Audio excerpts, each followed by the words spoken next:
And there goes my AI that was supposed to take the notes.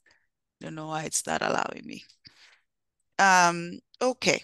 Welcome everyone to our meeting today. I'm glad that you're able to make time on this Sunday morning and Sunday afternoon or evening in Geneva time to be able to link with Dr. Witness, our new diaspora desk focal point person, and also Dr. Ntuli, who's the director for preventive services department within the Ministry of Health. So we'll start first with Frank giving context to how it evolved to get us where we are here. And then Frank will introduce Dr. Witness and Dr. Ntuli, and then we'll have a presentation that Dr. Witness has prepared. And then we'll have a round robin of introductions from the different organizations. And then lastly, we will have discussions and next steps. Welcome, Dr. Hamza from TUHEDA. Glad that you're able to join us.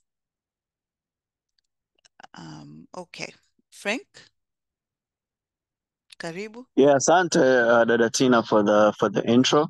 Na karibuni, welcome all onto the call. So this is a follow-up call to a Zoom meeting, which I believe TUHEDA hosted with the UK Commissioner, Balozi Mbelwa, and the Minister of Health, Mama Umi Mwalimu, was able to attend. And one of the things that came out of that meet and greet with Diaspora was to have a direct contact at the Ministry of Health to help us resolve any of the challenges that we face as Diaspora, trying to affect the healthcare sector in TZ, from logistics to clearance to whatever the issues are. And so part of that, in follow-up to that meeting, which was held in January, we received a notice via Balozi Mbelwa that our contact was going to be Dr. Winnie as appointed, and the model is essentially what I believe is going to be a diaspora desk at the Ministry of Health. It's going to be our main point of contact for any diaspora interested in getting engaged in the healthcare sector widely. So that should help with coordination, should help with streamlining, should help with processes, and hopefully will help us with building a lot of relationships moving forward. And I believe Dr. Winnie works under Dr. Ntuli, Head of Preventative Services. I'm sure they'll be able to introduce themselves a little bit more. But I'm, in general, just very excited that we have this direct connection. Many of us have been sort of working in the healthcare space, but many of us go directly at the institution level, which then prevents there being a lot of coordination and streamlining of processes. And unfortunately, many people who mean well happen to get into a lot of frustrating situations, whether you want to bring medical equipment or what are the requirements, whether you're trying to bring experts, what are the sort of like vetting process and so forth and so forth. So I'm hoping through these conversations, and I also want to thank Dr. Winnie and Dr. Ntuli for being willing to join the main two healthcare groups on WhatsApp, one hosted by TUHEDA and the other one hosted by Dakota in the US, with many, many healthcare professionals who are interested in the healthcare space. So that should also give them like direct access. And I'm sure many have already reached out to Dr. Winnie and Dr. Ntuli separately inbox to express whatever issues that they're facing. So, I don't want to make this a very long introduction, but hopefully this will be the beginning of these conversations. We wish for more people to join in, but I think as we have more engagement and more structure, I think you're going to have a lot more people engaged. And so hopefully this will be very fruitful. Back to you, Madam Tina. Thank you, Frank, for that context. Thank you very much. So maybe Dr. Witness and Dr. Ntuli can introduce themselves as well, and also share how we got here, and then we can hear from Dr. Witness on her presentation.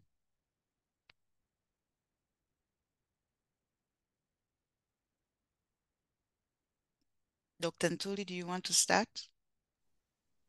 Dr. Witness, go first. Okay. Thank you very much, Frank and Tina, first for organizing this, but also for reaching out to us with the intention of strengthening this coordination and communication. So maybe to introduce myself, I'm Dr. Witness Mchampaka, currently serving at the Ministry of Health, has been introduced. But also I'm coordinating an area of international health regulation and policies unit. And recently I've been assigned another task of being the focal person at the Ministry of Health to ensure that health-related, to coordinate health-related with the diaspora community.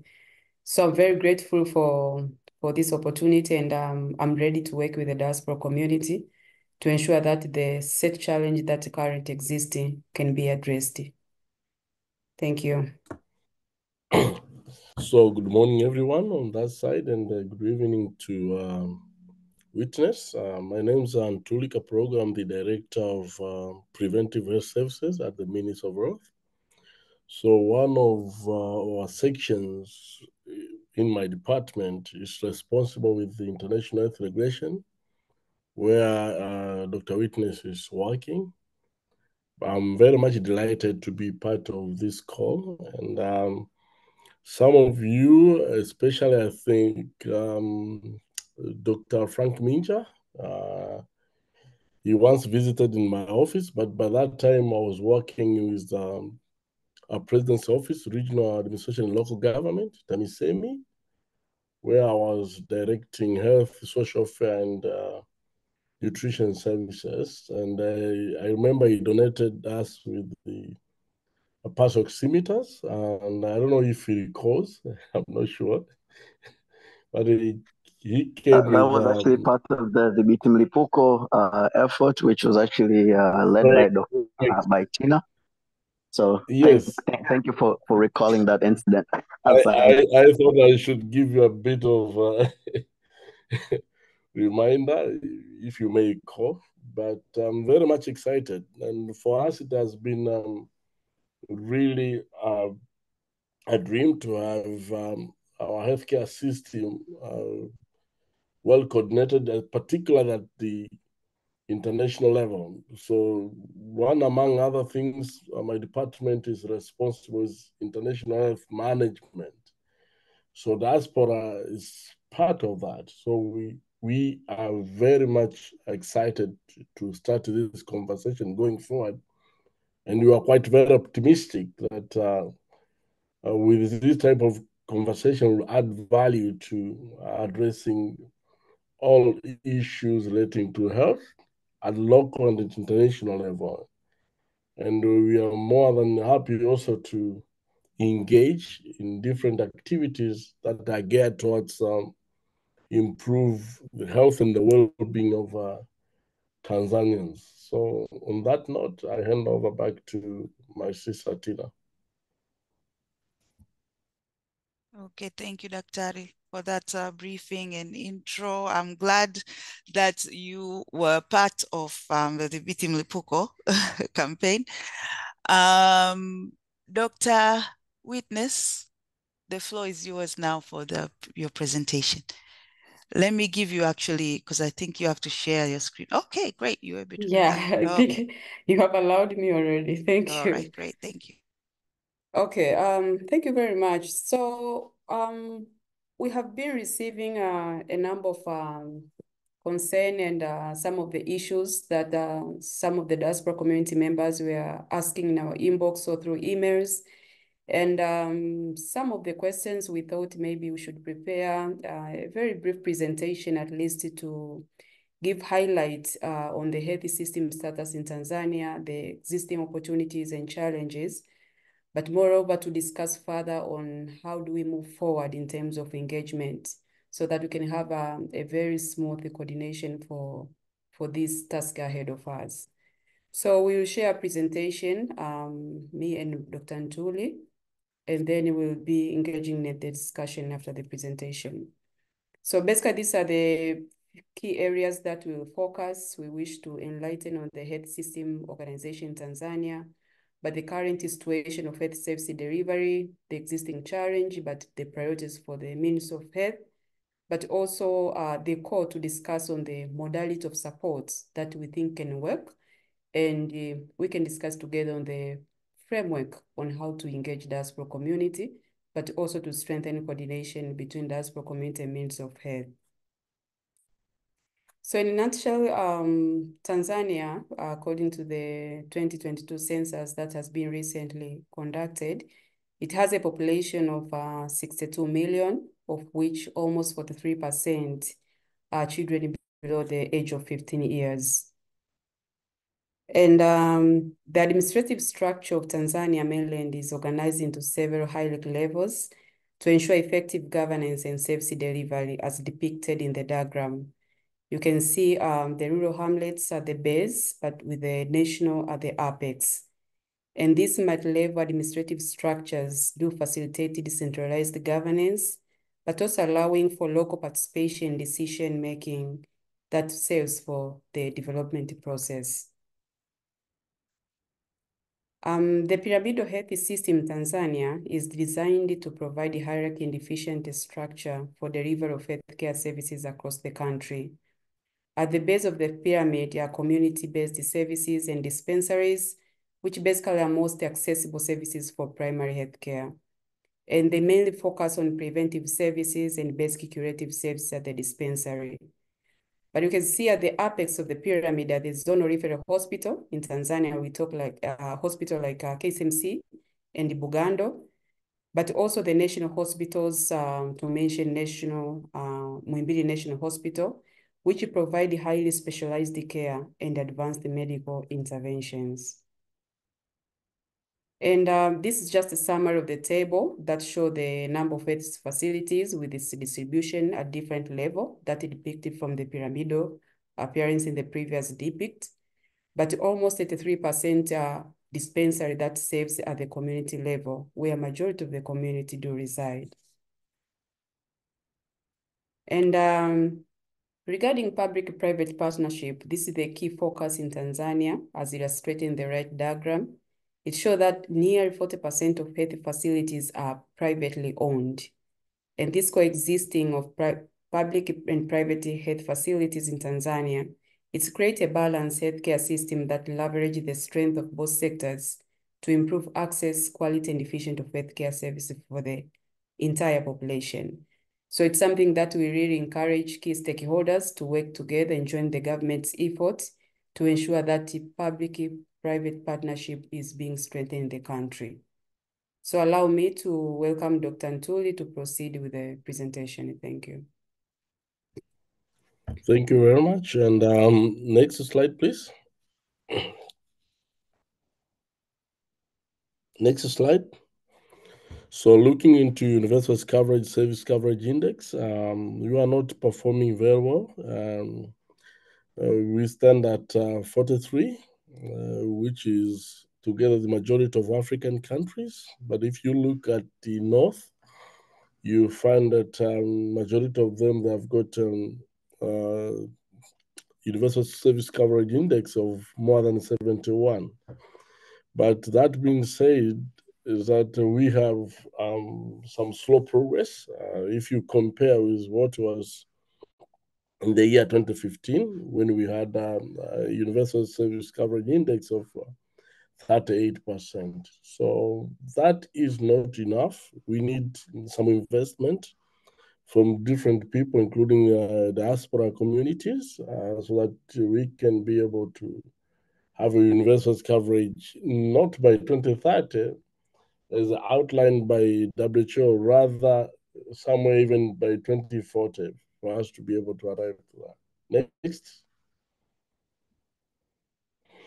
So then looking into the government spending on healthcare services, well, we are somewhere in between. If you were to compare some other countries in the continent, However, still much is needed. As I said, that our universal health coverage index is at 43, as you can see.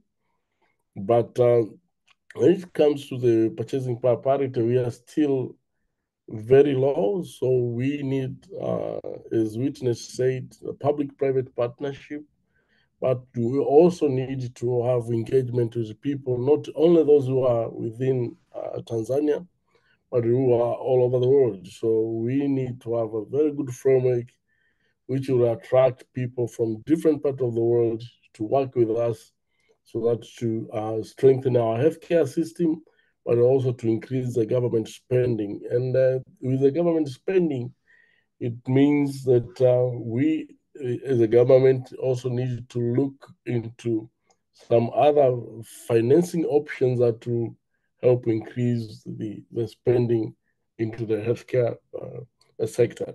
But one of the things which we use to measure ourselves against is the Abuja Declaration on healthcare spending, which requires the governments in the continent of Africa to spend not less than 15% of their GDP into the healthcare. And for us, we have been dwindling around 8 to 10. So we have some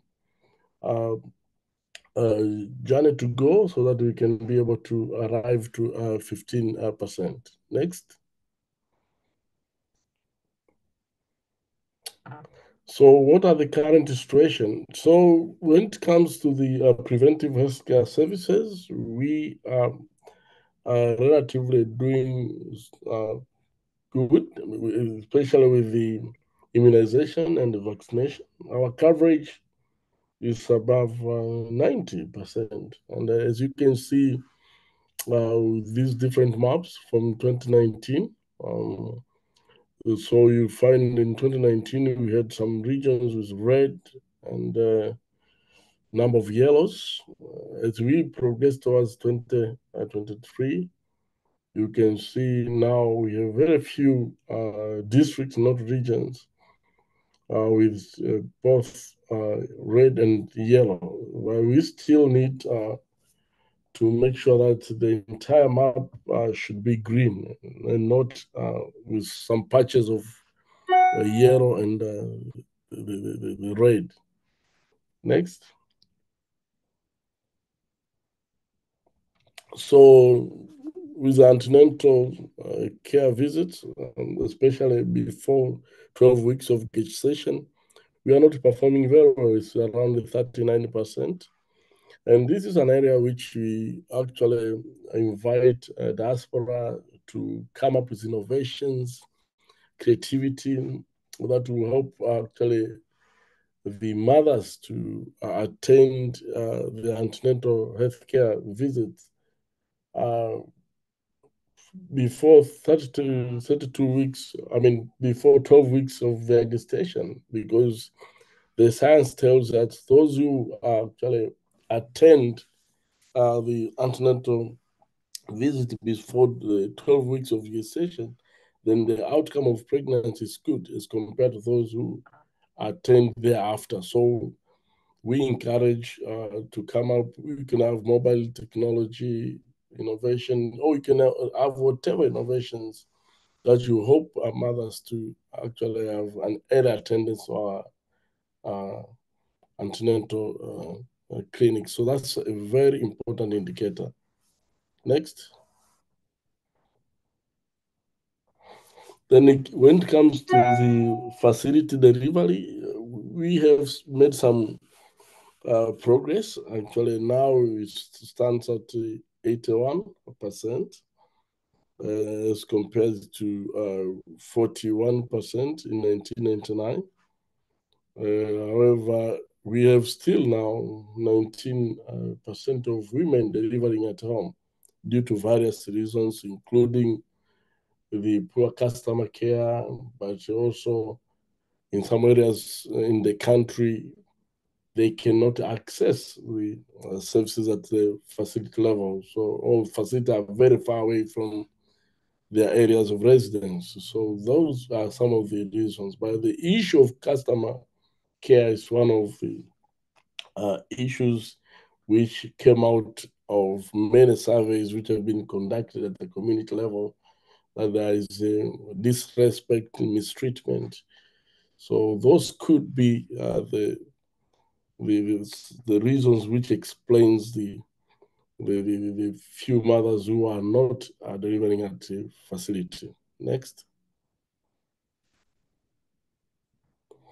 Then this is just to show you in terms of the delivery at the facility level by regions.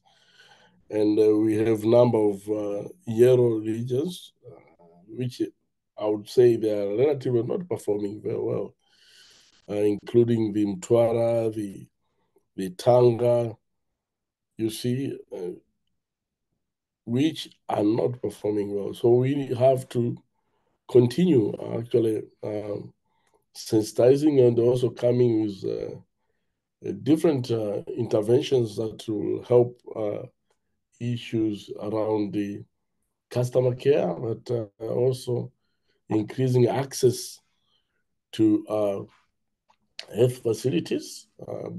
Because as per WHO, you have to have a facility within 5 kilometers from the residence of majority of the population. So we have to look into ways that will help to increase institutional delivery by regions, especially those regions which are in yellows. Next. So in terms of infrastructure, the government has done a tremendous job. And as you could see from Witness's slide, that the private sector contributes 40% of our healthcare facilities in the country and 60% from the government. So this line graph shows increase in facility in both the public health facilities, but this also, it does mirror the private sector as well. There's also a massive increase in infrastructural development in the private sector, so as in the public sector. However, one of the biggest challenges now is the quality. People are complaining about the quality rendered to them whenever they visit healthcare facilities. So I think that is the things which we'll have to also invest on going forward. In the quality, in terms of structural quality, we have tried with the buildings we have constructed.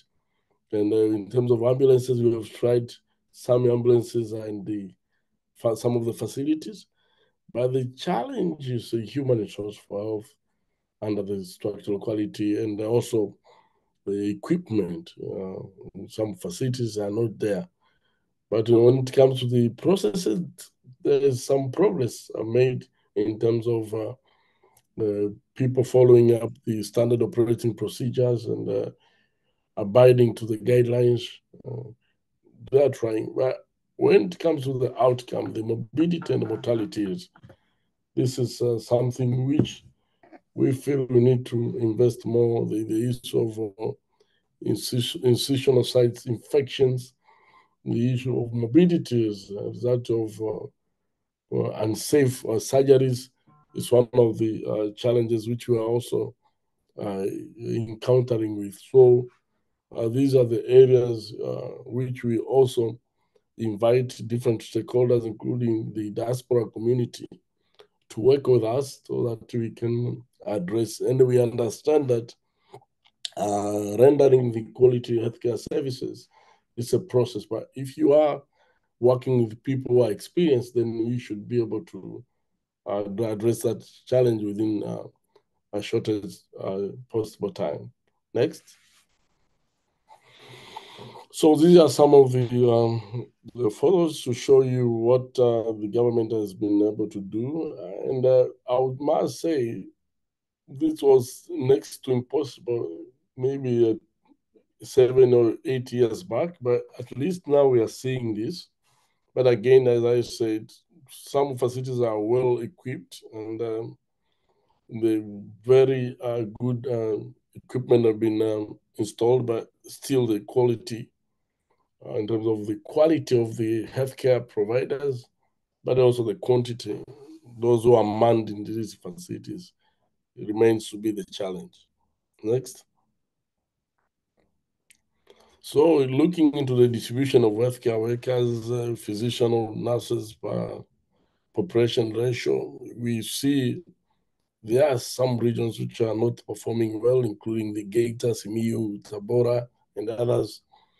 Majority of healthcare workers are skilled in Dar es Salaam, and they are not very much interested to work up country. So we also invite different stakeholders. The issue of telemedicine to address the gap. Now we have to come with some innovative ways to address use of drones and other things should be the way forward to address this one, because with massive infrastructure investment, we believe that we will continue to experience this. So we need to look into the transition measures that will address this human resource for health gap, so that to provide quality healthcare services to the people whom we attend. Next. Looking into availability of health commodities, we are faring well somehow, but at the national and subnational level, we are doing pretty well. But the challenge is at the primary healthcare level, the dispensary, the health center, and the district level, they are yet to actually arrive to the WHO standard, which says at least you need to have 80%. So this one is one of the challenges, but we believe this has to be dealt by the government. But the challenge which exactly we face from this area is the issue to do with the medicine audit and the rational use of medicines. So as the issue of antimicrobial resistance is now on increase. So we can work together in that area. We can conduct some research. We can also design some medicine audit tools so that to increase accountability and transparency at the lower level, because people who are working at that level, they might, there's a lot of stealing of medicines. So we need to also design the tools that will help us in the inventory management, so that there should be no safety at that level. Next. So looking into this important indicator, well, we have done some incredible work in terms of reduction of maternal mortality. In the year of 2015-2016, we had a maternal mortality of 556 per 100,000 live births. But as per census of 2022 and Tanzania Demographic Case Survey of 2022, we tried to triangulate the data. Now our maternal mortality ratio stands at 104 per 100,000 live births. And that has actually drawn attention of number of stakeholders. People are coming into Tanzania to learn how did we achieve that. And we have been able to document some of the things, including the issue of leadership, political will, and also massive investment into the primary health care. And also, though we are experiencing shortage of human resource for health, still the government has tried to employ big number of them as compared to some previous years. And this is one of the indicators which you are on track to achieve by 2030, should we maintain this momentum. But still we'll have to invest more in terms of the human resource, and also the monitoring and the evaluation tool. but the results for getting the surveillance and the community healthcare systems. So those are the things which we really have to do, because we have learned from other countries which had a similar picture, but then they experienced the backlash after some times because they couldn't persevere what they were doing. Next.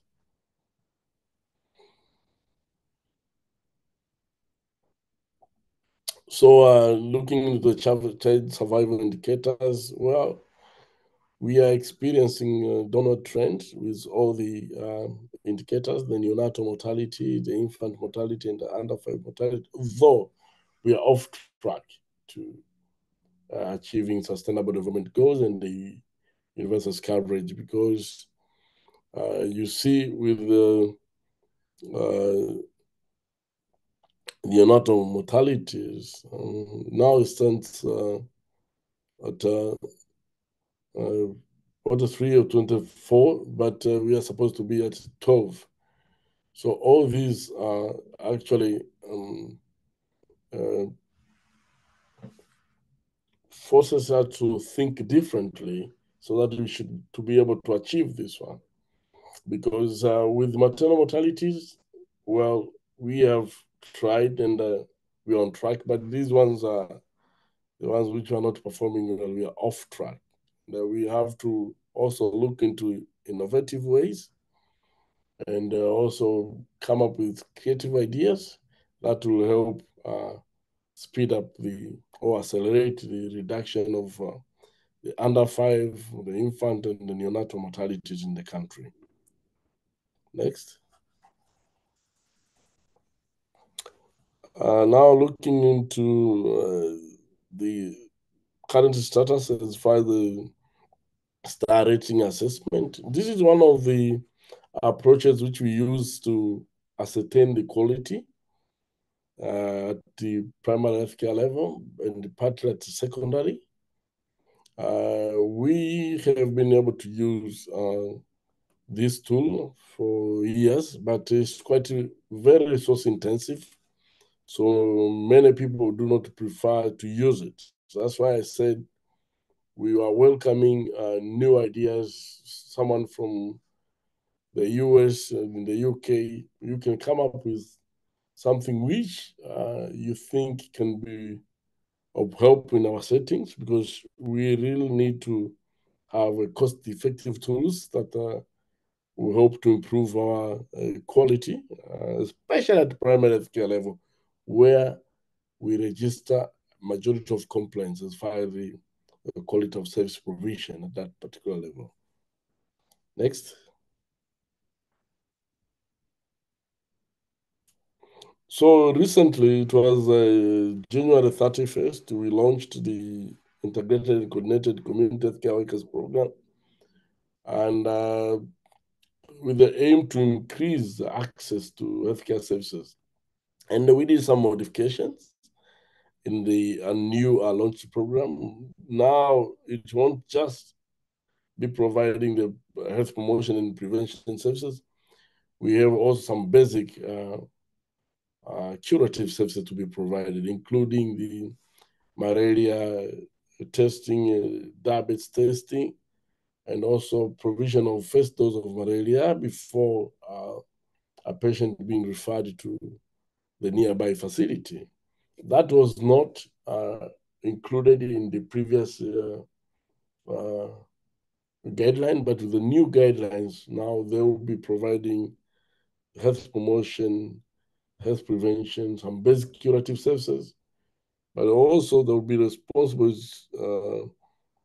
issues to do with nutrition, social welfare, and dealing with epidemics within their locality. So we expect to have 137,294 community care workers across the country, and a total of 360 million is needed for this undertaking. And we believe that with partnership and the conference, the side event which we had in the in Geneva last week, where we invited the people from different organizations, including the USAID, where we had someone, Ntuli Gawande, and the others from UNICEF, and from Susan Thompson Buffett.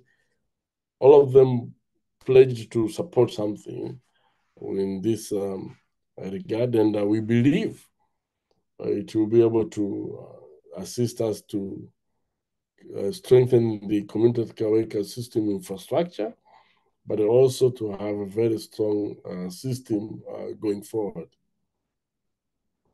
Next. So this is just to show you that we are going to be using a phased approach. So we will start with those regions in the blue. And an average is to have 5,281 per region. And per district, we expect to have 746. So this is the plan, and it's going to be in 4 phases. And the first one is to start with 10 regions. And depending on the resource availability, then we expect it to be done by 2028. And the good thing is that we have a number of discussions underway, and people are very much interested to work with us in trying to actually invest into the community healthcare workers, because from the lessons we have learned from other countries like Rwanda, Ethiopia, you can clearly see the difference the community healthcare workers are making in terms of their healthcare system. Next. So these are some of the modules that the new integrated coordinated community healthcare worker system, which will be concentrating on the issue of maternal, newborn, and child health, the nutrition, because our stunting levels are quite very high at 30%. Sanitation and hygiene, communicable diseases, non-communicable diseases is a huge challenge now. We moved from 4.5 to 9% within a very short period of time. So we want to invest into that. Then the issue to do with emerging and emerging diseases. Next. So this is the nutrition status, and maybe a bit of recapping from the previous slide. Our stunting is quite very big, 30%. But we did actually estimate by 2025 to be at 20%. So you can see we are off track. We need to invest more. Underweight is also a huge challenge, as well as the wasting. Overweight, it has stagnated, but now from the newly released data, we are also experiencing overweight among under fives and also among adults. So it's also becoming a huge challenge. So we need also to come up with different approaches to address that challenge. Next. So this is the burden of NCD, which I said we had in 2017 4.7. This is as per OPD attendance. So the picture might be different when it goes to the community. Now, in the year 2022, it was 9.3. But I'm told that now we are above 10. So, but based on the facility-based data, so we might have more than that. So we will share with you upon publication of the new data, which we just, I think they have just released, I think it was last week. Next.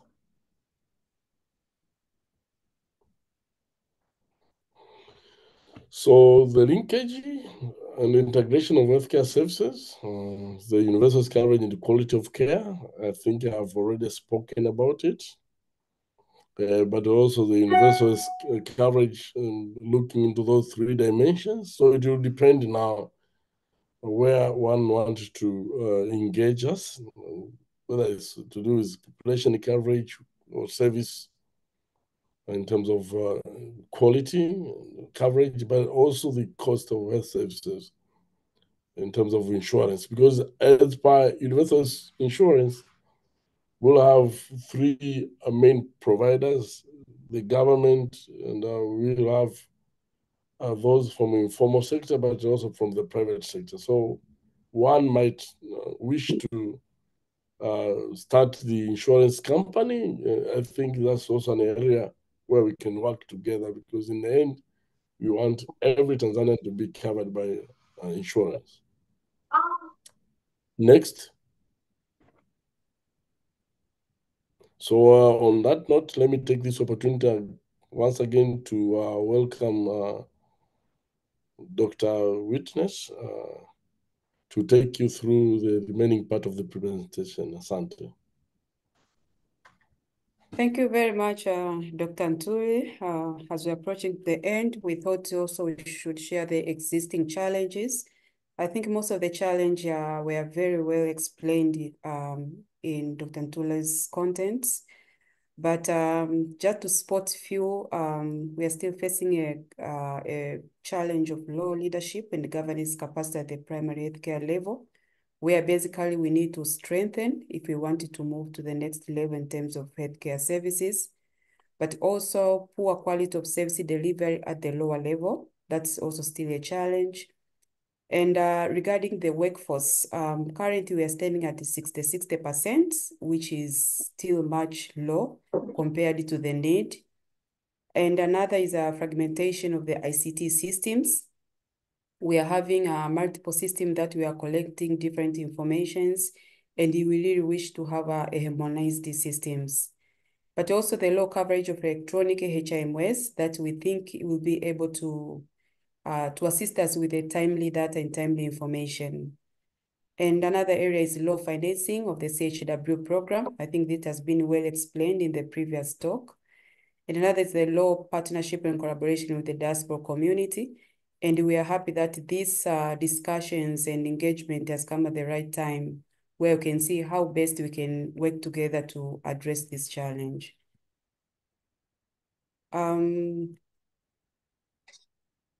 Sorry, I'm trying to go to the next slide. I think,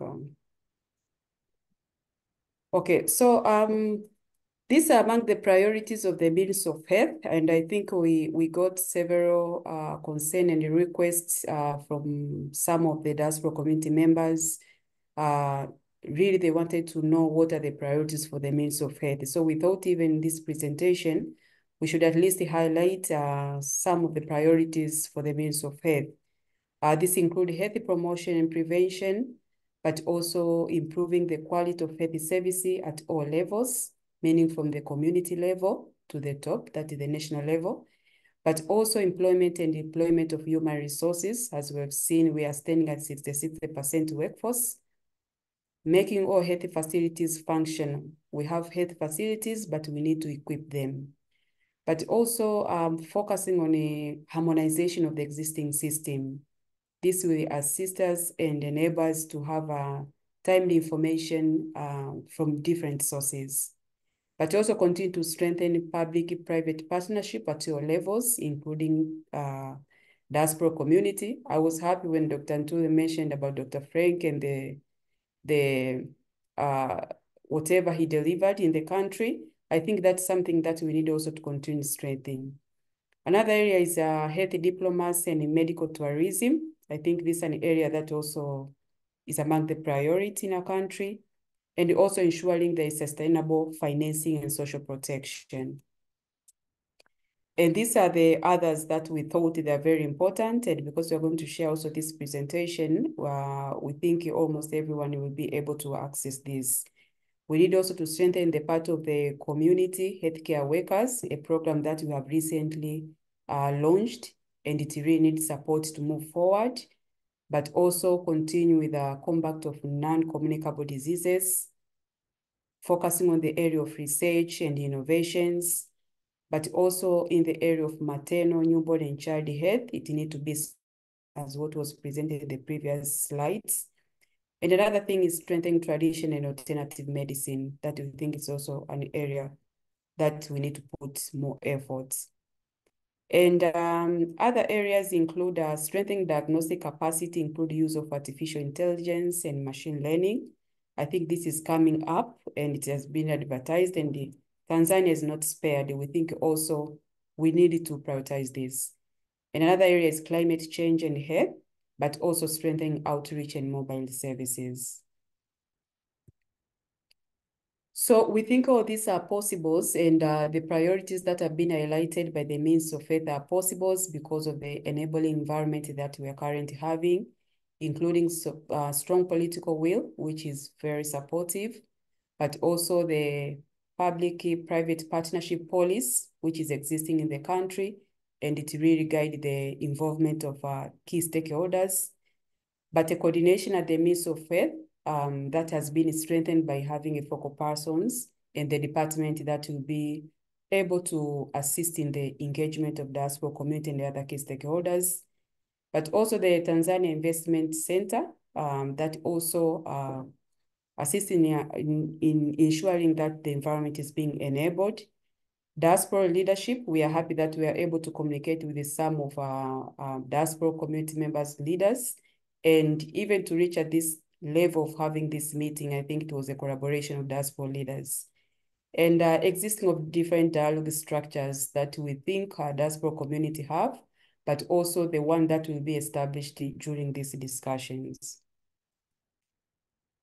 So we were trying to brainstorm on the modality of support, and we thought support can be financial through the existing government financial system, but also it can be in kind. We are having a need in terms of training, capacity building, but also maybe exchange programs that we can ensure the workforce that exists in the country is capacitated, but also through the NGOs that exist in the country, and also through the nation. However, we need to base to the existing guidelines that has already been established in the country. And this is an area that we really need also to take much time to discuss on that, on how do we move forward in terms of engagement. We had some few proposals, but I think this is a right platform where we can discuss together the coordination between diaspora community and the means of faith. Initially, we thought maybe we should have a database for the diaspora community. We really wish for whatever we respond and a request that comes from diaspora community, at least we document it and we really answer it formally. So we really wish to have a database for the diaspora community so that we can be aware and knowledgeable on who are we communicating with.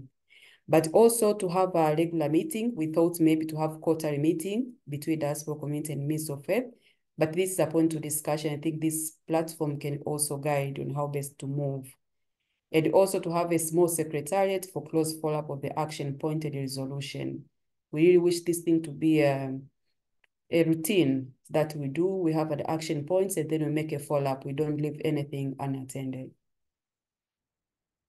So in a nutshell, the Ministry of Health is determined to strengthen partnership and collaboration, which it has endured with the diaspora community, so as to improve health system performance at all levels.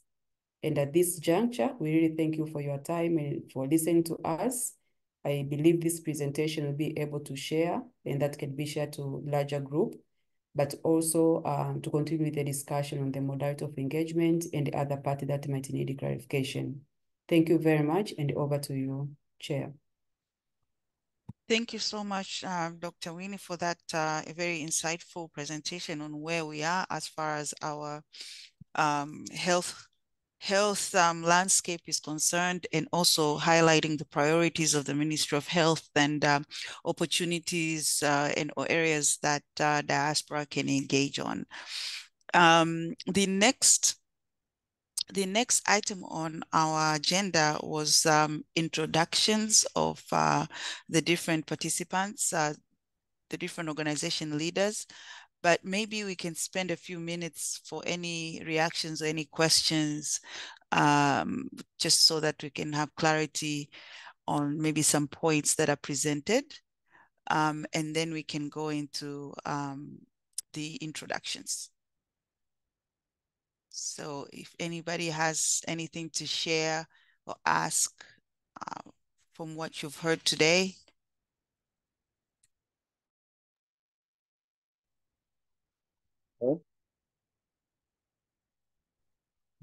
Raise my hand. Can you hear me? Yes, we can hear you, Dr. Hamza. Karibu. Yes. Sorry, I'm still on the way, but Professor Mlawa is on. I couldn't get hold of others one. But I'm not going, I just wanted to add the TUHEDA contribution and how it works. There are some issues which Professor Mlawa will talk. There is a team from UK will be visiting Tanzania on June 16. We'll talk about that and how we started the collaboration between the UK and Tanzania. I think I'll ask if Professor Mlawa is on, if he can just put some few points and summarize what we have been doing and what we are doing now, and the plan from TUHEDA and the Tanzania UK Healthcare Alliance.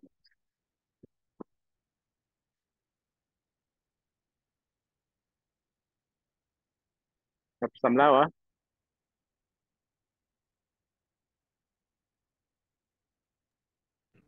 Maybe to Hamza is that I spoke to Professor Mlawa, and he had already reached out to one of my colleagues at the ministry, the Director of Curative Services. So he gave me the plans, and I shared it partly with the witness, and we will discuss it in detail. But we must commend you guys for very good initiative, and with those type of arrangement, really will help us to move the needle as far as the strengthening our healthcare system, but also helping our colleagues to gain the skill set needed to perform number of interventions. So I did receive SMS from Professor Mlawa. So I reached out to Dr. Ahmad Nyembea, who is our Director of Curative Services at the Ministry of Health. And also I touched base with the witness to actually discuss about that. So rest be assured that we'll be there waiting for you. And if at all there'll be anything needed ahead of the trip, please let us know so that we prepare and also we create an environment for the smooth run of the exercise. Back to you, Tina. Okay, thank you. Any other reaction or questions? Then I think in the chat there's a concern if the presentation can be shared. I think we'll share the presentation after this meeting. Thank you. And maybe to add to what Dr. Witness said, we can share this presentation, but as we requested that let us have regular meetings, you can also request some information which you want to be included in the next meeting's agenda, so that we prepare. For us, we thought maybe we just prepare this one to spark the discussion, but there might be some missing information which you might want. Feel free, anybody should feel free to let us know. We can avail those information either through presentation or by just sending you the documents that will help you to peruse and also know the information needed.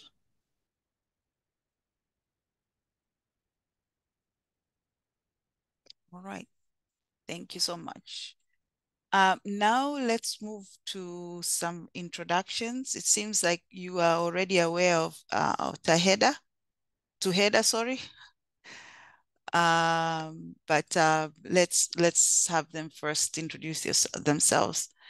And then it will be Ahead Inc. and then Head Inc.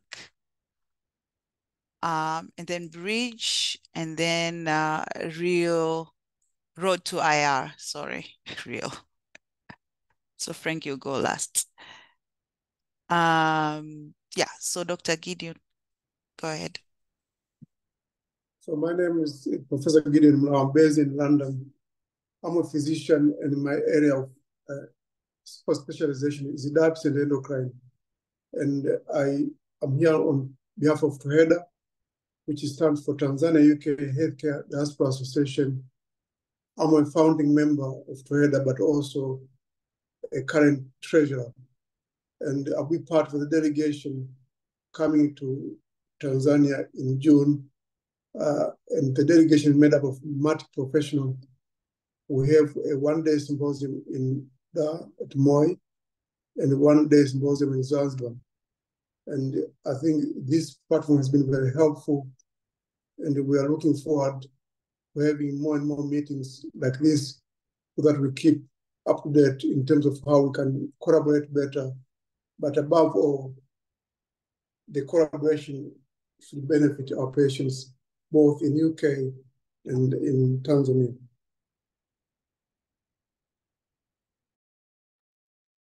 Thank you, Daktari.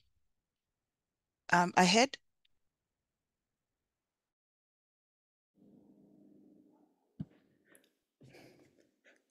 Good afternoon and good evening to some. My name is Dr. Donna Williams Ngirwa, and I'm coming on in two capacities. Actually, next month marks the 50th year of the first time when my parents, my father is a physician, he worked at Bugando. My mother's an educator, she taught at Nyakahoja. 50 years ago next month, they brought us to live in Tanzania for 2.5 years. As a result of what they saw were a lot of preventable diseases that children were dying with. They organized the NGO called Adventures in Health, Education, and Agricultural Development, AHEAD Inc., with our motto, in order to have great health, one must have great nutrition. For great nutrition, you need great agriculture, and education is the vehicle to provide sustainability. So since 1981, we have been doing a lot of different projects in Tanzania primarily, and starting in the Shinyanga region, then we were in Kisarawe. Right now we are in Bukoba, and we have been working all community-based projects. And just recently, well, in 2019, working with the local villagers, we were able to change a dispensary to a health center. And we are so excited that in August, we were able to get all the surgical equipment and have, nurse anesthesiologists who now we're able to have provide C-sections and other major surgeries in the village. We are also unfortunately known, this is the same Maruku Health Center where the Marburg virus was, and we lost a couple of, one of the nurses who had been there for a lot of years, and doctor has been very ill, but we're very grateful that we have been able to help to work with the community right now. Last year, we took about 20 nurses from New York State Nurses Association to work with us in the village in July. We're bringing again about the same number of nurses, as well as nurse practitioners and physicians to work in the village again. in addition, in honor of our 50th anniversary, we are sponsoring a Healthcare Excellence Symposium at JNICC in Dar. And we did get the Ministry of Health to endorse. We have Dr. Winnie Mpanju Shumbusho, Dr. Sefue, Dr. Michael Battle, and many other healthcare practitioners to participate. And we are looking at similar areas where we can help to improve leadership in healthcare, where we can help to improve the quality of healthcare so that we can improve the health facilities so that people don't feel the need to go off out of the country to be able to get their health services taken care of, because we have a lot of wonderful, wonderful physicians and dentists and other healthcare practitioners in the country already. And there just needs to be a few things, I think, to do to help to improve. And so we're going to have discussions surrounding that next month. We invite everyone to come. The other thing that I do, 3 years ago, my husband and I in Dar es Salaam opened up a dental clinic, Afia Bora Complete Dentistry. So we invite everyone there. And I will tell you that we have state-of-the-art dental care right in Dar es Salaam, and people who felt that they need to go elsewhere to get dental work done can get it done right in the country. And we're really excited and proud. We have a laser there, probably one of the few, not the laser dental therapy that I do. It's called LANAP. We have the only laser in all of Africa that does this, that we're able to do this procedure. So there are a lot of things that we need to be proud of and excited for, and we are excited to work with the community. And I'm so grateful to have the opportunity to be here today so I can hear a lot of what is happening, so that can help to strengthen our symposium for next month. And we invite everyone to join us, and I will make sure that I send that information, share the information so people can participate. So thank you so much. Thank you so much, Dr. Donna. Asha from Heading.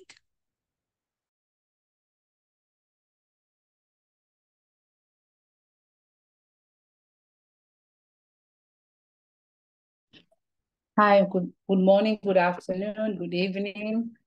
My name is Asha Nyanganyi. I'm a scientist by profession, and I'm the CEO and co-founder of HEAD Inc., which stands for Health Development and Education.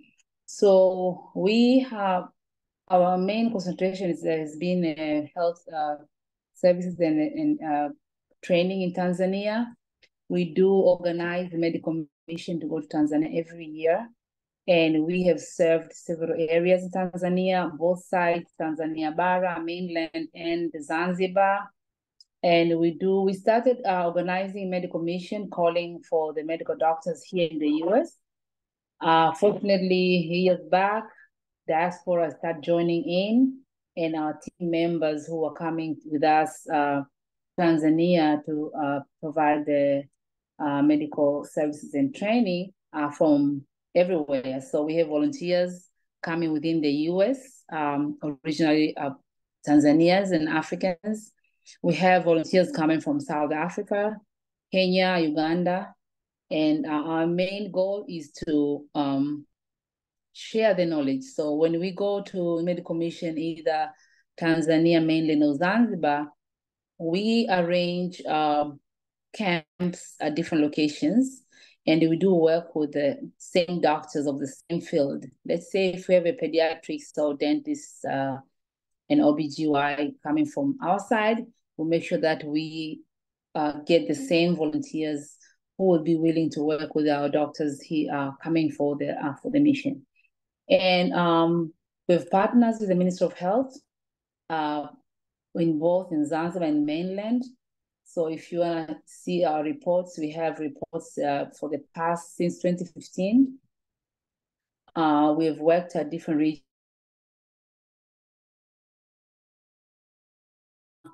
We went to Zanzibar, different parts of Zanzibar, the south, the west, and the east. And also we've worked together with Diaspora desk, both in Tanzania Bara and Zanzibar. Also, our works are all reports that are also being delivered to them, just in case somebody wants to get the details of actually what have been done so far. And I'm happy to see the presentation really covered most of the things which have been observed in the years back. We will get back to the last mission was last year in July, and we were able to go to Kitogani in Zanzibar. We were there for 2 weeks, and our main focus was on non-communicable diseases. We were there for 2 weeks, and we were able to see patients from different backgrounds, and that's the reason why we like to work with the locals, because at least they have the information of who, where the needs are. And actually, like last time when we went to mainland, we were focused on the breast cancer awareness and also training the women to do the self-check. So we're able to work with the doctors in what is it called? Ocean Road, yes. We're able to work with the doctors there, and really we were able to work with a lot of women who either were just diagnosed with breast cancer, and some from different communities who were not aware of the self-check procedure. And yeah, so we are inviting others to partner with us and be able to maybe to go more than once. I believe we'll be able to work together and do provide whatever is needed in Tanzania. Thank you. Thank you so much, Asha from Head Inc. Now let's hear from Bridge. Ivan. Yes. Hi, everyone. Apologies, I'm also calling from the road. If you can see me. Can you see me? Yeah, yes. Okay. Yes. Yeah, greetings from Washington. My name is Ivan Terry. I'm a public health practitioner working with the Elizabeth Glaser Pediatric AIDS Foundation primarily, and also working with George Washington University as an affiliate faculty. I'm from Kilimanjaro region, and I've been working with ECPA for about 15, 16 years now, also in Tanzania. My presentation is much shorter than my esteemed colleagues. Really a big, huge congratulations on everything that you're doing. We are, I'd say, starting out using our extensive experience in implementation science, in research and program implementation with a couple of colleagues who are based, some of them are based here in Washington. They work with the George Washington University, and we've set up currently 2 initiatives. One is called Bridge Africa. We are attempting to build research and implementation capacity within Africa. It will obviously cover, it will be cross-cutting and cover many topics, but primarily we're looking at equity, capacity strengthening as the bedrock of all that we do. So we would like to increase the capacity of the youth in implementing research, in implementing programs.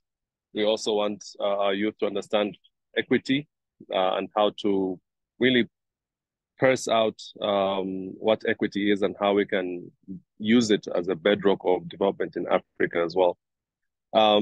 We have a research, I would say a bridge lab housed in George Washington University. Currently, we have interns from across many countries.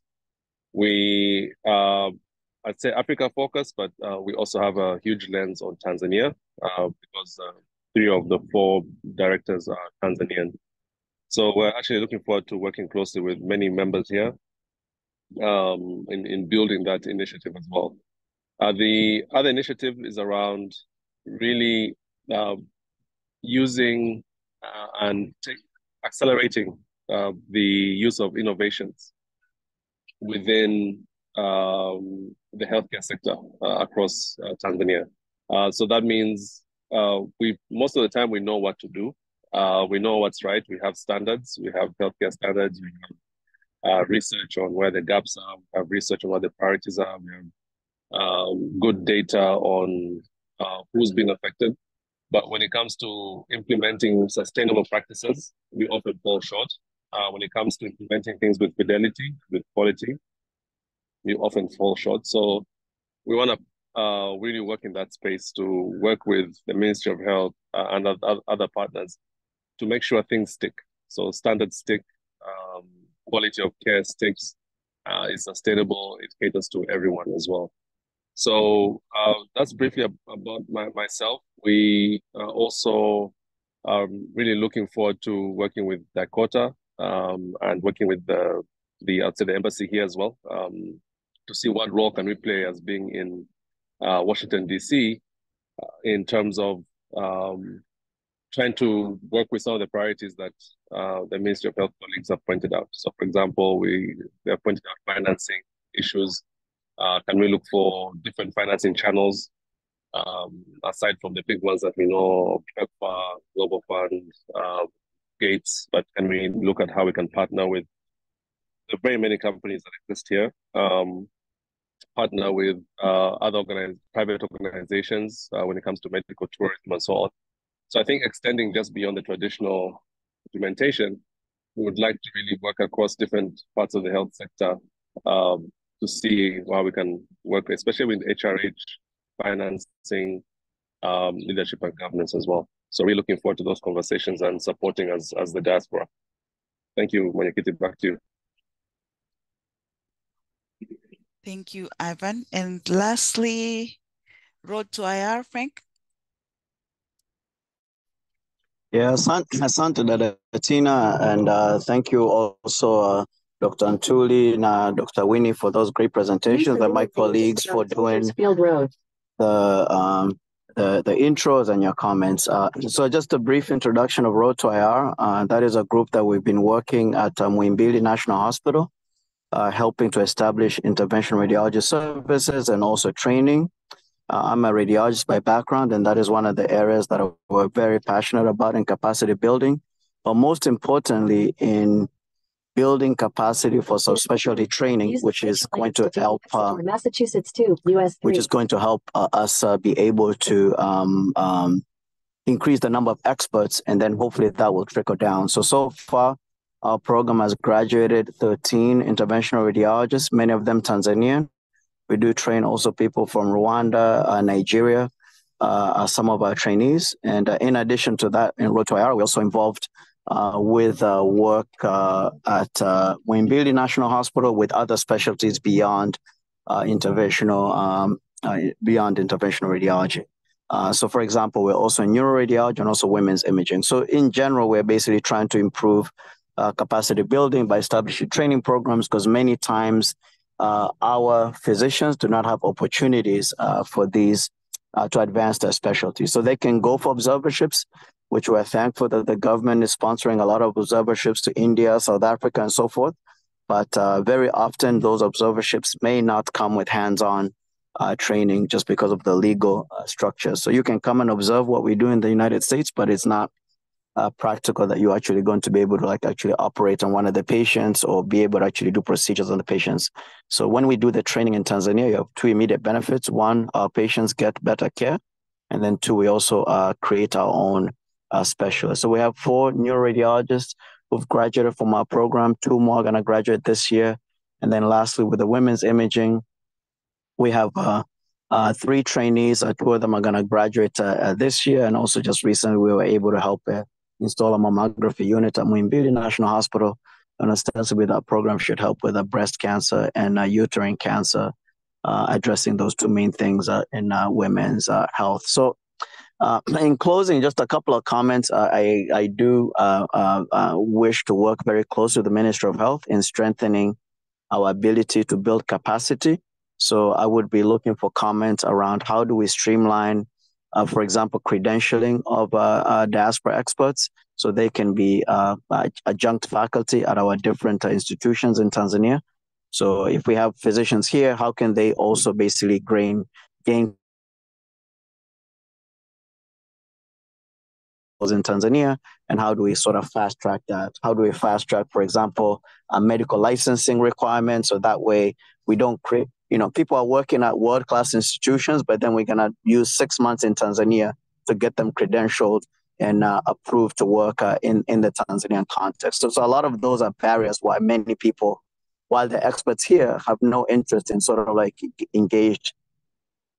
getting engaged in Tanzania, because it's like very, very difficult to kind of integrate into the system in Tanzania. So I think for those at least who identify as diaspora, I think to the extent we can streamline some of those processes, I think it's going to make it a little bit easier to recruit more people to get in that space and really help to build more training capacity, which is really what we need to do in the next 5 to 10 years. Over for now. Thank you, Madam Tina. Thank you very much. With hearing all about that's been shared, I don't think I've missed anybody. I know there's one organization that works in Down syndrome that wasn't able to attend. They had difficulties logging in from where they are. But I think I've covered everyone. So with that, Dr. Witness, Dr. Ntuli, if there's any questions, we can get into discussions and also next steps.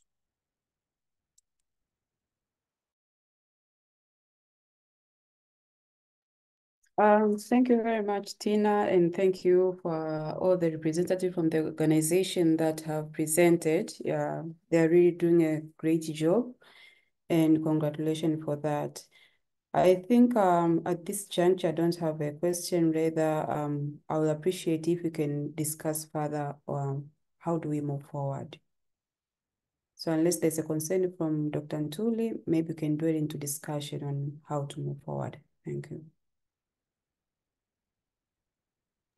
Thank you very much, Dr.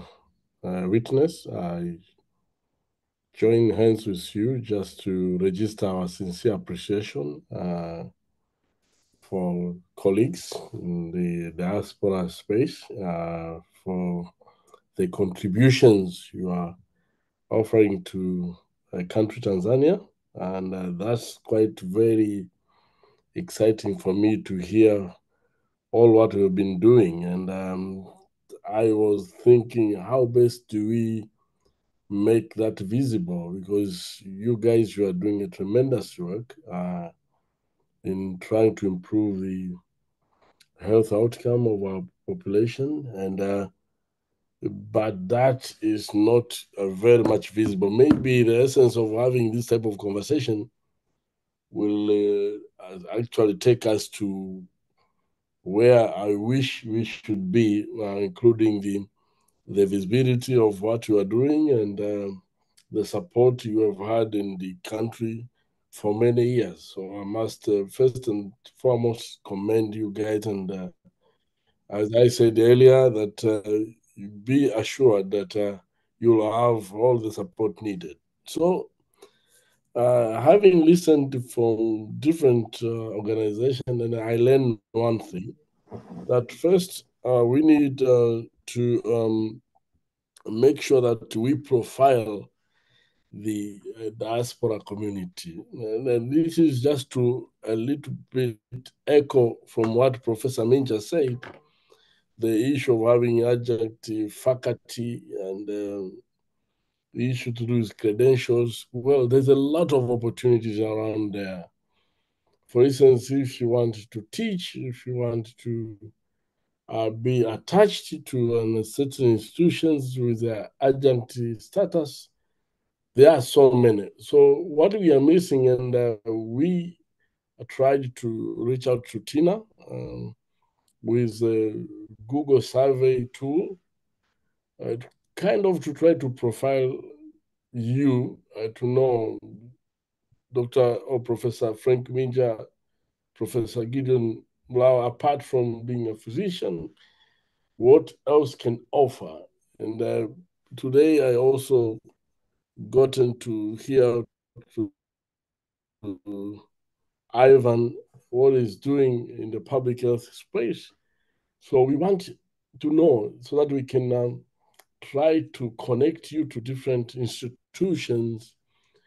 For instance, I'm serving as a board member of NIMRI, which is responsible with medical research in the country. And having listened from Ivan, it's quite very clear I can connect him to NIMRI, I can connect him to Ifakara Health Institute, but also I can connect him to universities in the country so that we can have this mutual learning, but at the same time, try to strengthen the partnership in that particular area on the implementation research and other things.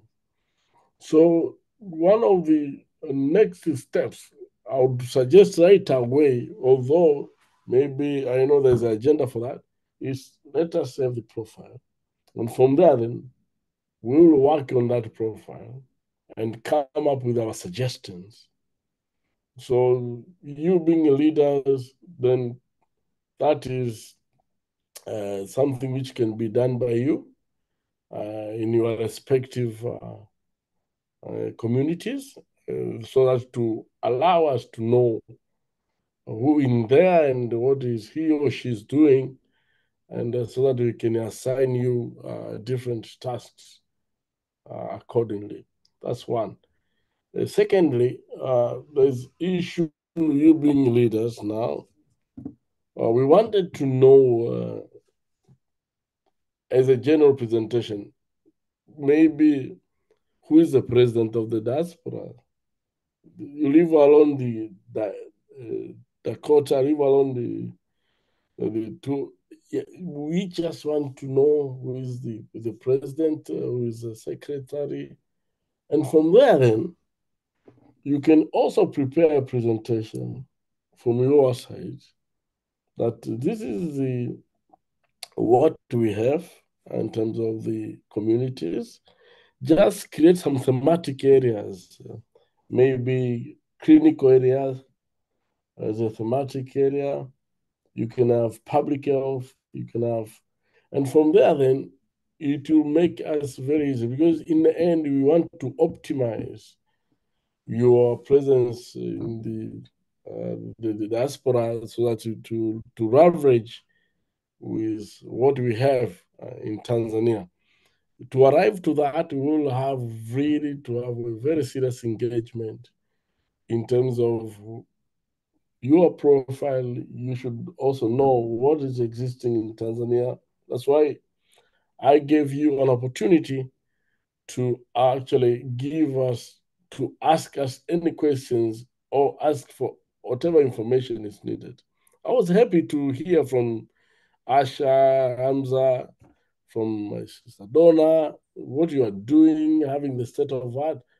But that is not enough. We need also to have one presentation from your side. So what I wanted to say, this is going to be a huge and a very serious undertaking that will require us to really get the very important information so that I can say, in the University of Dodoma, we are looking for a sister university in the US or in the UK or in Europe, and you guys, oh, you are looking for a faculty.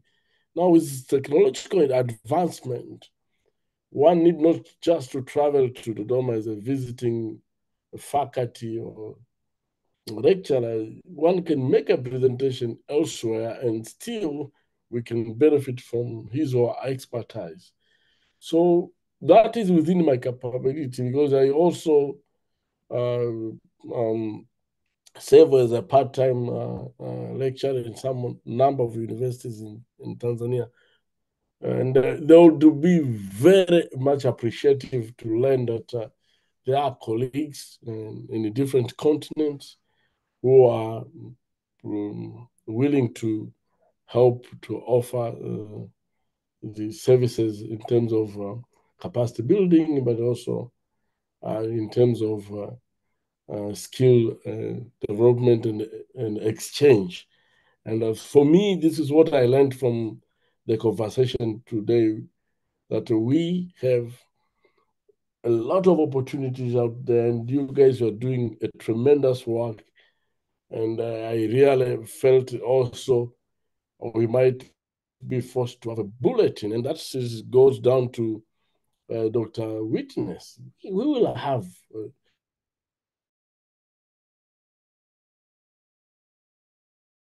doing in the health sector. That is very important because, and especially if it comes from the government, to appreciate what Ash is doing, what is Professor Gideon Mlawa is doing, or Hamza is doing, or Ivan is doing. This is one of our, our next step on our side. But to arrive to that, as I said earlier on, we will have to indeed to make sure that we actually get the adequate information that will give us an impetus to carry out this exercise smoothly. Last but not least, just to actually request, as Dr. Witness said, let us have regular meetings. If quarterly doesn't work, let us go for semi-annual or biannual meetings. But for now, I would suggest to be able to concretize whatever we have discussed, let us have on quarterly basis up until when we are happy that we can stand on our toes, then we should be able to say now we can reschedule twice a year or a year. But for now, I think we have something to do, and looking to what Witness was tasked and the terms of reference of Dr. Witness, I feel we have to do something because we would love to leave the legacy behind, and there's no one else to leave that except you and us. And for that, we will have also to have some extra hours apart from our routines to make sure that we actually come up with a very clear framework, a serious one. I'm sure it won't be easy to have everyone on board at this juncture, but if you have a few people, say from the UK, from the US, from Europe, who are serious enough, I'm sure that will be something which will magnetize others to join the movement, because this is going to be a movement. And for me, I would really like to harness and also to leverage the capacities which you have. And this will make our partnership and engagement more serious and impactful. So this is what I wanted to say. And maybe I also should invite over Dr. Witness to make contribution if at all there's any, and then we'll go back to Dada Tina. Witness, do you have anything to add on that? No, thank you, DPS. I think you have touched bases on almost all the areas that I wanted to stress. I believe if we will be able to have all this, we can have a very good start. Thank you. Okay. Thank you. Back to you, Tina. Okay. I had a hand up from Dr. Mlawa. Do you still have your hand up, Dr. Mlawa, or you? Okay. Oh, and then Dada Asha. See Dada Asha now. Yeah, Dr. Mlawa, go ahead. So I think what Minjo was saying, what Dr. Ntuli is saying, in terms of trying to tap into diaspora, in terms of us participating maybe in teaching activity within universities. 2 weeks ago, we had a meeting with the Minister of Education. I think Professor Mkenda was in London, and we discussed about the same things. And he took on board in making sure that the diaspora community with interest in teaching in the institution at different levels, we'll try to make sure he takes that on board to try and facilitate them.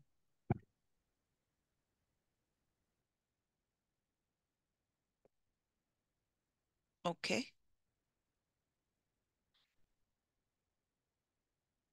Dada Asha? Yeah, I would like just to echo on Dr. Minja's comments on the process to penetrate the system in Tanzania to be able to do what we need to do to participate in the health activities. I think maybe next presentation, if maybe it should be more on that. Like most people, they're very discouraged by either their past experience or things they hear from others.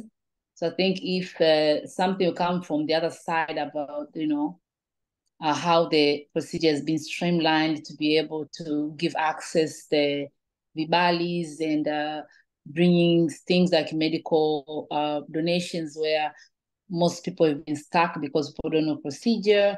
I just have somebody who said last week, he said he paid like 10 million to get the stuff out of customs because when I asked them questions, I realized that they did not follow the procedure. So I think this is something which needs to be brought up to our diaspora about what are the right way to do things. If you have donations, somebody wants to donate medication or equipment, how and where and who to approach in Tanzania to be able to get those things to the needs and without having to go to all those complicated process.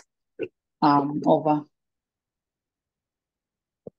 Yes, thank you, Asha. Definitely, those are some of the challenges that we continue to face, even though we're always sharing, like, what's the right process to go with, but there's always challenges with that. And I noted what Frank was saying and Dr. Gideon about the connections, but also a streamlined process to be able to link with someone within the ministry to be able to help us connect and troubleshoot some of these issues, which I think now with Dr. Witness, that helps. One thing about, you pointed out, Asha, the discouragement that people have. And I know, Frank, we had this discussion before about whether people are going to respond to the survey, and the survey to kind of know what kind of skill base we have for health professionals in the diaspora, and also what people are doing at home. How do you think, because this is something that Dr. Ntuli, you raised as something that's a next step that we should do. How do you think, Frank, we could navigate through this challenge? I think it's a major challenge. In general, Tanzanians do not like to complete surveys. So I think the database should probably come with time and not really be a prerequisite for engagement. I think also there are ways to do it. Let's say you could go through LinkedIn profiles and encourage people to maybe connect with the Ministry of Health LinkedIn profile. So Dr. Winnie can slowly, Witness can slowly begin to, collect that information in the background. But I think the issue is if you're asking people to complete a survey, the first question is going to be, what's in it for us?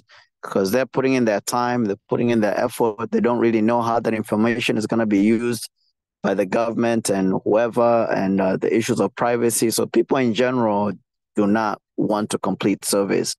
So I would say, if you're going to collect the information, start with the bare minimum.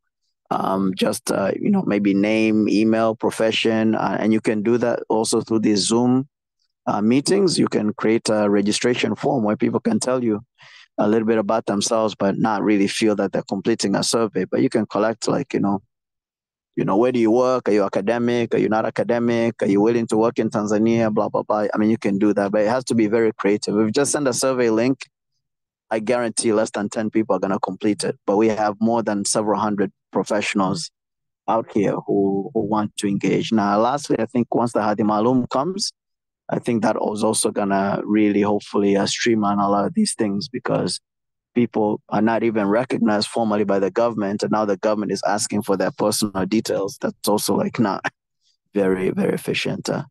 Over dada Tina, mimi naomba kidogo nitawaacha, but then I'll listen to the rest of the recording baadaye. Asante. Okay, thank you, Frank, for those points that are, yeah, they are real in our communities, in terms of being able to get good engagement from diaspora, especially at this juncture right now. It seems to be even harder with time.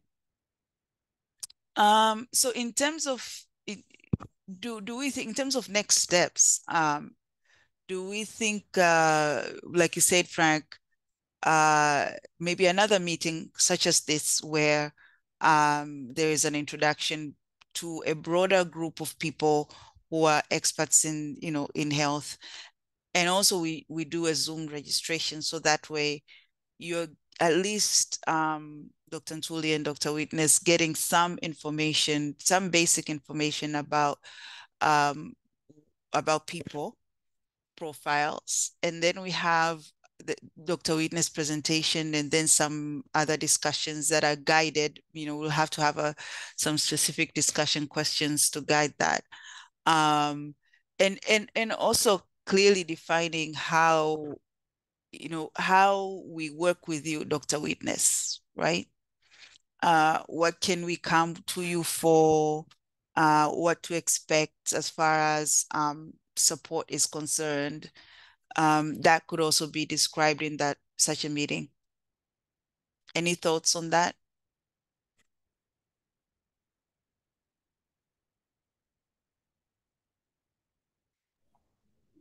Dr. Witness, are you there?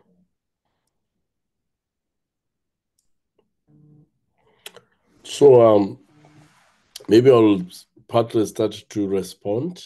I'm afraid she is not here. But Dr. Witness, are you there? So she actually came up with the suggestions. One of the suggestions was to have these type of meetings, and also to encourage that all the communications should go through the respective diaspora community leadership. Say in the UK, we have already the community. In the US, we have the community. And if we use the existing leadership, then it will help to coordinate instead of allowing individual people within the community to contact us. And if you use the leadership, then it will be very easy to have a collective responsibility, and also to actually be able to follow up whatever issue which has been presented all together. So that was a suggestion, but we said it is something which is open to discussion. You can also suggest, because we felt that if we allow every person to communicate, then it might create some chaos. So the leadership should be the one to present. But also we proposed the way to go, that within the community, say for every month, you can have a meeting and asking the colleagues to present if at all they have anything to be actually presented to us, including these work permits and other things. We'd be more than happy to do so.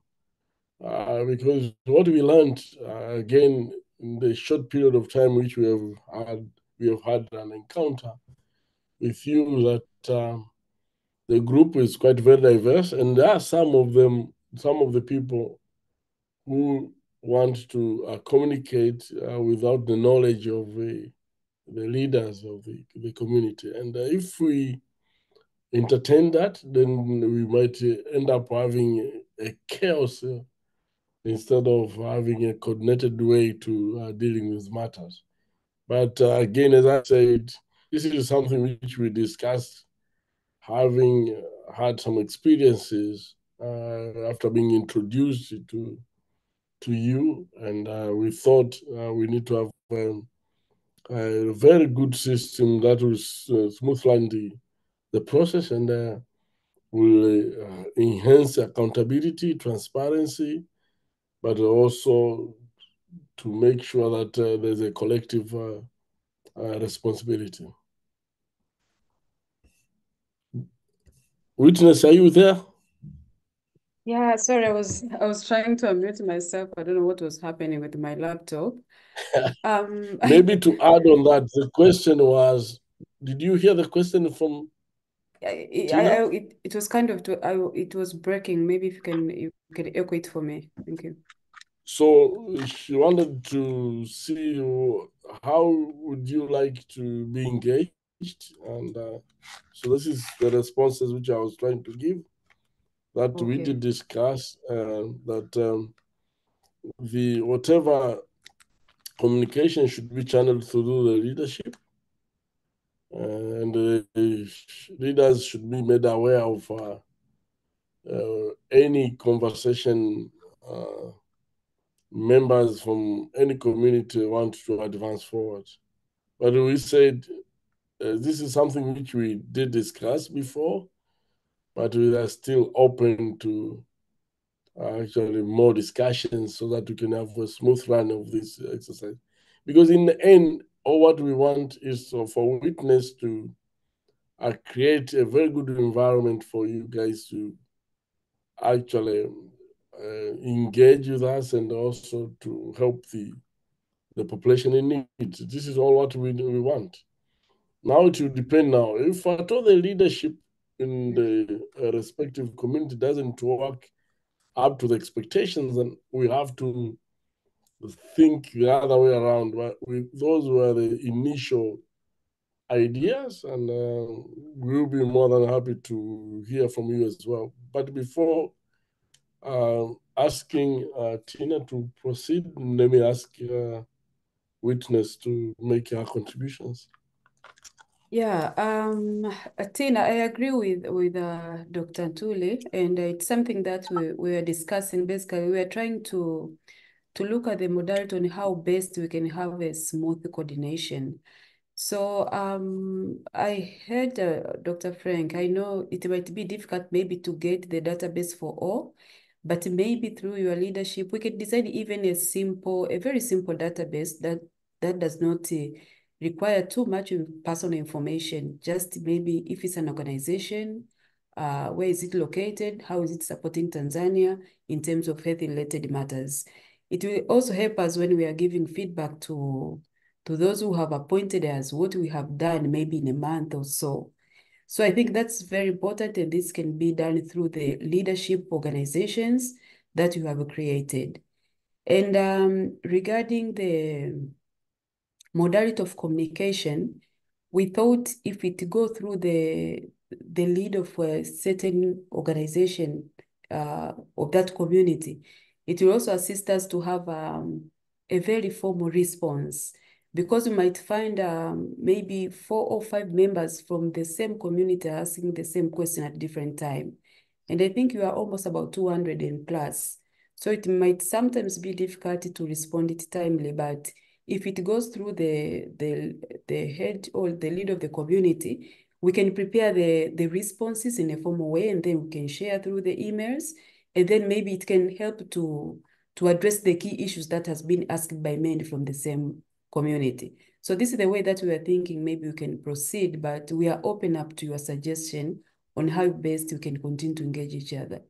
I know there might be some discouragement that happened before, but now we are starting to make a base, and we really wish to have a good start. Thank you. Over to you, Tina.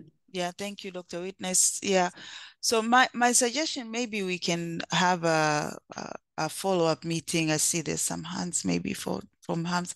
Like maybe we can have a follow-up meeting with the same presentation you shared, but opening it up to a wider group, and then having the registration form, because with the registration form for signing up, we can actually add some things. We can ask some questions in there. And then we can share also like the modality for engagement that you're proposing. And then for some of those, we can also collect some questions during those in the questionnaire as well. when people are registering. And then maybe witness, it may be a good idea to have like a frequently asked question document or a reference guide of some sort where like a question is answered and then it's repeated, and maybe just a contact list of people in the different departments that are most frequently asked for. And that could be a resource that's also shared in such a meeting. Maybe Tina, if I can come up again, for the representative community that attended this meeting, can't we start from there? Maybe we have their profile, but also they can talk through their other members within the community, and then you can start from there, at least a feedback to be given to the members who have not attended this meeting, so that when we are planning for the next meeting, we are not starting from scratch. At least people have an idea, and then we can see how the agenda will move forward. I don't know, I was thinking, yeah, something that. We can do that. So, we're the different organizations here, we're diverse, right? There are some organizations that are directly implementing activities in Tanzania. For instance, HEAD Inc. Of course, TUHEDA implements also, but also is an sort of association of different health professionals. Us, Daikota, we're not health sector specific, we're just general, right? And so it's not like Asha can go to her organization and mobilize diaspora that way, if that makes sense, because they are an organization implementing activities in Tanzania. So it's fewer of us that can go back and say that to our members. Does that make sense, Dr. Witness? Sorry, I see hands up here, but does that make sense? Yeah, I think for whatever the means that we try, it can be a starting point, and maybe we continue to strengthen as we move along. And I believe it will pay the pace. Yeah. Okay, Dr. Hamza, sorry, and then Asha. No, thank you for having this meeting today. Actually, I was on the way all the time. I think Dr. Mlawa was there. I just want to, I don't want to repeat a lot of things. I just want to make few points. The one you are talking about, the organization or representation, we have a few organizations working in Tanzania. For example, we TUHEDA, we are organized, actually the only healthcare in UK. And it's not only we are doing healthcare issues, we do with a lot of things. We have not only doctor and nurses, we have non-healthcare as well. For UK, we work with the embassy and the ambassador. So when the healthcare issue comes, they'll just ask them to contact the TUHEDA. There can be one or two organizations which you can bypass because they're working on the ground. I don't think there will be a lot of people disturbing the ministry. That's one. For Daikota, I know they're organized, but there are also other organizations there. And I don't think there will be a lot of individuals who are making a lot of inquiries. There can be few. But what I just want to make a point is we have a point of contact now in the ministry with Dr. Ntuli and the witness. This is very good starting point, and this is first time we have these things that look like we are moving forward to the right direction. In the same manner, there were some questions asking about when we send equipment back home or donation or things, they're being overcharged, whatever. We had the similar problem, but we've been sending equipment and donation back to Tanzania. And there are some people who raised the same question when we met Professor Mkenda from Ministry of Education. And these are non-healthcare. So Professor Mkenda was suggesting they will make a point of contact in the Ministry of Education, similar to what we are having now, Ministry of Health, where we'll have to do, we'll start to contact them before we send the things back home. We'll have a point of contact, we'll have all the letters, maybe they will understand we have exemption, bill of lading before things go back to Tanzania. It happened in the past. People are sending equipments back to Tanzania and they're stranded there. So when we have this point of contact like Dr. Ntuli and a witness, we are hoping that for the healthcare issues relating to Ministry of Health, we might be coming through you. We say, okay, we are sending container of this equipment as donation going maybe to MoH or JKCI. If you can help to process like exemption and document or whatever before they arrive. That's what I'm expecting from this first point of contact. The other thing is the issue of the meeting twice a year or quarterly. This is a good start, and I think most of the questions which we raised today, we'll start tackling them one by one because we cannot do all the things we discussed today. Of course, they take time. I think this is a very good start, and we are getting very good hope to work on that. And the other thing which Frank was talking about credential, we raised the same question with Professor Mkenda. We had a meeting with all higher institution lecturer from UK, and we raised the same question, not only in healthcare, at least to be recognized and do our contribution back to Tanzania.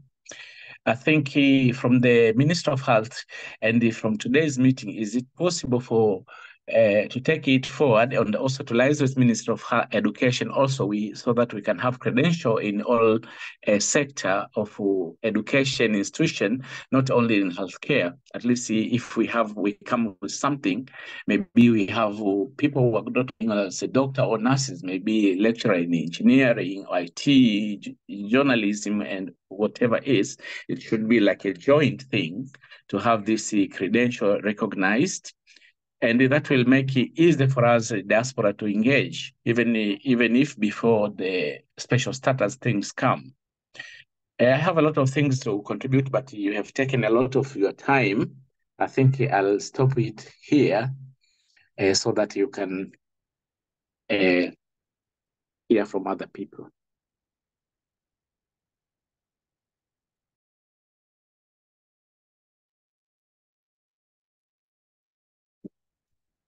Thank you, Dr. Hamza Asha. And then we'll have to soon close since it's been a couple of hours. Yeah. Yeah. I think there's so much to talk about. A very good discussion. So my suggestion, which I think might work better and also avoid all this kind of negativity and whatever happened before, I think it's easier for us in the USA diaspora if the Ministry of Health maybe will write a letter to the ambassador here and ask for embassy to inform the community leaders in communities in USA to register for the special meeting with the rep at the Ministry of Health who will be talking about the engagement in health services. So that letter also, the embassy always write a letter and they know who to send to. There are communities who are registered in the embassy, including Daikota. They will send us official letter, which has the, a signature of an officer or principal secretary, or whoever is calling a meeting. So that way, at least the leaders of communities will engage, of course, register and come to the meeting, and they will call their people. I'm talking about the communities, different states, because every state has their own communities, and some states they engage with health services and some they don't. Like I'm talking about, like, for example, in Maryland where I live, our community is so much involved with health services, and some do within the US, which they could also engage with the, those in Tanzania and see whatever they're doing here, they can take it back to home. So by doing that, it will be an official meeting come from the ministry calling upon all the health services, people who are engaged in health services. So I think that should work. I don't know about Tina. What do you think about that? Yes, we can definitely try that one. Let's see how. Yeah, Dr. Donna, I see your hand up. The first thing I wanted to do is say, thank you so much, Tina, for arranging this meeting today. I think it is more than needed, and we are happy to help however we can in whatever capacity that you would like for us to help. We've had a lot of, for all of these years, we've had a lot of difficulties getting equipment and supplies through. We find that a lot of times now we just raise money and purchase equipment from MSD has been a little bit more effective for us because of so many of the challenges. So if there's a way that we can get through and make it streamlined so that we can get equipment there easier, it would be wonderful. And I'm always a proponent of, moving things forward. So I'm hoping that we can have a next meeting date set up, even if we can prepare for that, if we can decide on a date for today. So I don't know if that's possible or not, but I'd love to help to do that if possible. But thank you so much for this first step.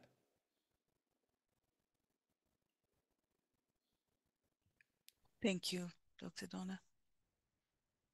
So maybe we can have some last words, from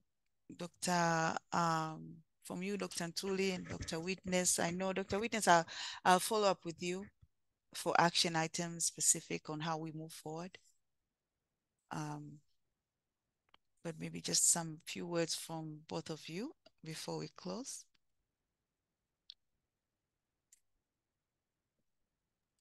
Maybe I can start and then Dr. Ntuli can summarize the rest. So we really thank you very much for your time, but also for participating in this meeting. I'm happy at any stage that we are today. It's a step that we have made. And I believe whatever we have discussed, we will continue to brainstorm on how best you can continue to collaborate. So in a nutshell, thank you very much and have a good evening. On my side, just to sincerely thank each and every one of you for availing time to this very important meeting. And I must say, if you are consistent enough to holding this type of meeting regularly, then on the fourth or fifth meeting, we'll find ourselves that we have addressed a couple of challenges which we have encountered at this initial stage of forging this partnership and engagement. I'm a true believer of that having this type of conversation to making sure that in the end we'll have impactful engagement and collaboration. So I would like to challenge each and every one of us to try to our level best to make sure that we keep this conversation going. And you guys, you are doing a commendable work. And from today's meeting, I have learned a lot. And I think there are some of the things we will try to come up with, including having the journal for Diaspora who are in the medical troika, so that people, especially Tanzania, get to know you and what you are doing in different parts of the world. And that is our dream. Being a director of preventive health services and international health, being housed in my department, I feel this is one of my obligations, so as witnesses, to make sure that we create a very good framework of engagement that will not be only used for you, but for many generations to come. On that note, I hand it over back to Tina, and I must thank you very much for this opportunity. Thank you so much, Dr. Ntuli, for the time, and Dr. Witness as well for spending this evening. I know Geneva is evening, for us is morning, and in other places it's in the afternoon. I think it's as everyone said, it's a very it was needed. We've been waiting for this connection for so long, and it's here, and we are glad that you are ready and willing to work with us and collaborate with us and in educating and making sure that we are making it easier to navigate. So we continue to be motivated and contribute more and bring others as well on board. With that, as mentioned earlier, I'll follow up with Dr. Witness and on action steps that will follow after this, and brief you accordingly. And I'll also share the recording with you. Thank you so much, and have a good rest of the week. I know Dr. Ntuli and Dr. Witness, you're going to be flying back home. Please fly safely and give our regards to everyone there. Asante sana. Asante sana, tunashukuru sana. Asante sana. Asante, kwaherini. Asanteni sana.